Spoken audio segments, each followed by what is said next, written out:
చూడండి, ఈ సంఘటన ఎంత విచిత్రముగా ఎంత విడ్డూరముగా ఉంది అంటే అదేనండి, వినాయకుడు దేవుడని పూజిస్తున్న వాళ్ళను గూర్చి ఆలోచిస్తే నవ్వాలో ఏడవాలో అర్థం కావట్లేదు.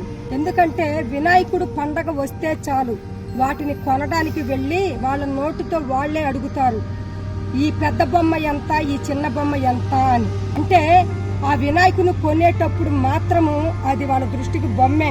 ఆ బొమ్మను వాళ్ళు కొని తెచ్చి వాళ్ళ ఊరిలో పెట్టుకొని ఎన్ని రోజులైతే పూజిస్తారో అప్పటి వరకు ఆ బొమ్మ వాళ్ళకి దేవుడైపోతాడు. ఏమిటండి ఈ విడ్డూరము? ఇంకో విడ్డూరం ఏమిటో తెలుసా? అప్పటి వరకు వినాయకుడు దేవుడని వాళ్ళ చేతులతో పూజించి ఆ వినాయకుడిని తీసుకొని వెళ్లి నీళ్ళల్లో పడవేసి వాళ్ళ కాళ్లతో తొక్కి తొక్కి ముంచుతూ ఉంటారు. ఆ ముంచేటప్పుడు ఎంతమంది చనిపోతారో, అవునా కాదా? మరి ఈ వింత చూస్తున్న మనుషులు కళ్ళుండి గుడ్డివారు కారా?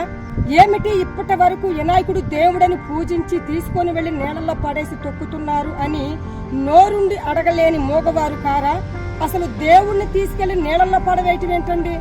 కానీ మేము ఆరాధించే దేవుడు మనుషుల చేత చేయబడిన మట్టి బొమ్మ కాదు, మనుషులను చేసిన జీవము గల దేవుడు.